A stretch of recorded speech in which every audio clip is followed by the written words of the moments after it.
Hello everyone, welcome back to my YouTube channel. So आज हम बात करने वाले हैं स्लेव डायनेस्टी के बारे में। ठीक है, तो स्लेव डायनेस्टी कब स्टार्ट हुई थी आपको पता ही है। अगर नहीं पता तो ये पहली डायनेस्टी थी मुग़ल सल्तनत जब इंडिया को कैप्चर किए थे। सबसे पहले उन्होंने दिल्ली में आए थे। ठीक है, वो दिल्ली में आए थे और कुतुबुद्दीन ऐबक के बारे में आप जान रहे हैं, यही स्लेव डायनेस्टी के पहले फाउंडर थे और ये स्लेव थे, इसीलिए इस डायनेस्टी का नाम स्लेव पड़ता है और मामलुक डायनेस्टी भी इसे कहते हैं। ठीक है, स्लेव डायनेस्टी इसलिए कहते हैं क्योंकि जितने भी रूलर हैं स्लेव डायनेस्टी में सब स्लेव रहते हैं। स्लेव यानी कि जैसे कि स्लेव यानी कि मतलब जो काम करते हैं, समझ, सर्विस प्रोवाइड करते हैं, मतलब उनके साथ में काम करने वाले लोगों को स्लेव कहा गया है। ठीक है, तो कुतुबुद्दीन ऐबक जो थे वो थे मोहम्मद गौरी के स्लेव और मोहम्मद गौरी ने स्लेव डायनेस्टी को बनाया था। लेकिन फाउंडर जो है, क्योंकि वहाँ पर राज स्लेव डायनेस्टी में कुतुबुद्दीन ऐबक ने किया था, इसलिए उनको फाउंडर कहा जाता है। ठीक है, तो मैंने कुछ बैकग्राउंड ऐसे नॉर्मली बताया है। तो अब हम बात करते हैं स्लेव डायनेस्टी के बारे में, देखते हैं। तो स्लेव डायनेस्टी स्टार्ट हुई थी, यानी रूल स्टार्ट हुआ था 1206 से लेके 1290 AD तक। यस, ये डायनेस्टी जो है 1216 से लेके 1290 AD तक चली थी और इसके फाउंडर थे कुतुबुद्दीन ऐबक। ठीक है, जो ये स्लेव डायनेस्टी है ये फर्स्ट रूलिंग डायनेस्टी थी दिल्ली सल्तनत की, यानी कि मोहम्मद गौरी ने जब दिल्ली को कैप्चर किया था तो ये पहली डायनेस्टी बनी थी और मोहम्मद गौरी फिर चले गए थे। ठीक है, चले गए थे मीन्स कि कुछ हो गया था या फिर कुछ प्रॉब्लम था जिसकी वजह से उनकी डेथ हो जाती है। तो कुतुबुद्दीन ऐबक जो है वहाँ पे रूल करते हैं। उनके डेथ के बाद उन्होंने वहाँ पे रूल स्टार्ट किया था। ठीक है, it is also called the slave dynasty because of the most of the rulers of Mamluks and slave who rose in the high position due to their ability and loyalty. जैसे कि मैंने बोला कि slave dynasty को Mamluk dynasty भी कहते हैं। वहाँ पे स्लेव डायनेस्टी इसलिए बोला जाता है क्योंकि वो स्लेव्स वहाँ पे बहुत ज़्यादा जो है काम किए रहते हैं, इसलिए स्लेव डायनेस्टी कहा जाता है।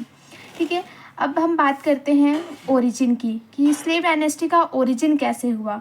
तो जैसे कि हम देखते हैं क्या, the ruler were Turkey slave of Mohammad Ghori, यानी कि मोहम्मद गौरी जो है वहाँ पे, जैसा कि मैंने बोला बैकग्राउंड में ही कि मोहम्मद गौरी ने ही स्लेव डायनेस्टी बनाया था, लेकिन जो रूल करते हैं वो कुतुबुद्दीन ऐबक करते हैं। इस वजह से इसका नाम पड़ता है स्लेव डायनेस्टी, क्योंकि वो स्लेव रहते हैं मोहम्मद गौरी के।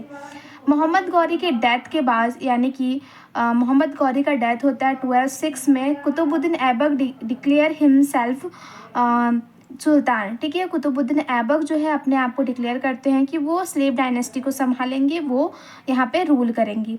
ठीक है, उसके बाद हम कुछ स्लेव डायनेस्टी की रूलर्स की बात करते हैं। तो 5 रूलर स्लेव डायनेस्टी में रूल करते हैं। ठीक है, स्लेव डायनेस्टी में जो है 5 रूल करते हैं। कुतुबुद्दीन ऐबक, जो कि जैसा कि हम जानते हैं कि ये फाउंडर रहते हैं और ये रूल कब से कब तक किए रहते हैं, तो 1206 से लेकर 1210 तक रूल किए रहते हैं।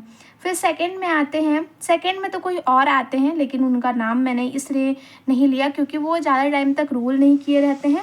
ठीक है, सेकंड में कोई और रहते हैं। इल्तुतमिश जो है थर्ड में आते हैं। ठीक है, तो इल्तुतमिश थर्ड जो आते हैं रूलर, वो इल्तुतमिश रहते हैं। 1211 से लेके 1236 जो है इन्होंने रूल किया रहता है। काफ़ी अच्छा जो है प्रोग्रेस किया रहता है।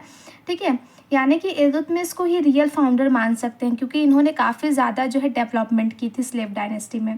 ठीक है, फिर आती है रज़िया सुल्तान। स्लेव डायनेस्टी में देखिए इल्तुतमिश की जो है बेटी रहती हैं ये रज़िया सुल्तान, लेकिन इल्तुतमिश जो है ना 40 यानी कि 40 मेंबर का जो है वो बनाया रहता है, ग्रुप बनाया रहता है उनकी हेल्प करने के लिए। तो वो इल्तुतमिश की बेटी जो थी रज़िया सुल्तान, वो फिर इन्होंने अपनी बेटी को बनाया सुल्तान, लेकिन काफ़ी लोग को उस 40 लोग में जो ग्रुप के मेंबर थे उनको पसंद नहीं आ रहा था ये चीज़ कि एक लड़की हम पे रूल करेगी, ऐसा टाइप का।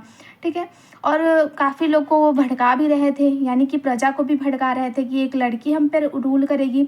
तो उन्होंने ले दे के, रज़िया सुल्तान काफ़ी हिम्मत वाली थी और काफ़ी अच्छी जो है रूलर थी, लेकिन 40 में जो ग्रुप थे, 40 लोग जो थे जिसको इल्तुतमिश ने बनाया था, उनको वो चीज़ पसंद नहीं आ रही थी।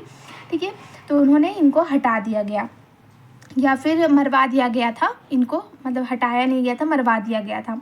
ठीक है। फिर आते हैं चौथे रूलर बलबन, जो चालीसा ग्रुप, जैसे कि मैंने बात किया ना पसंद नहीं आ रहा था, तो चालीसा ग्रुप के ही एक मेंबर थे ये बलबन।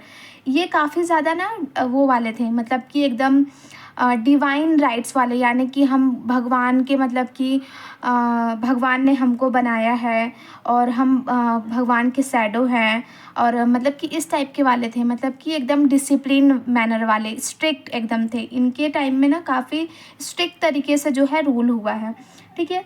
फिर लास्ट आते हैं खैकुबाद, ठीक है, ये लास्ट रूलर रहते हैं। इनके बाद से जो है ये स्लेव डायनेस्टी ख़त्म हो जाती है, ठीक है। 1290 में स्लेव डायनेस्टी ख़त्म हो जाती है। उसके बाद जो है मतलब कोई रूलर नहीं था, कोई एकदम अच्छा रूल करने वाला नहीं था, इसीलिए ये स्लेव डायनेस्टी जो ख़त्म हो जाती है। सेकेंड डायनेस्टी स्टार्ट होती है खिलजी डायनेस्टी। तो खिलजी डायनेस्टी के बारे में हम नेक्स्ट वीडियो में देखेंगे। ओके बाय, सब्सक्राइब करिए, लाइक करिए।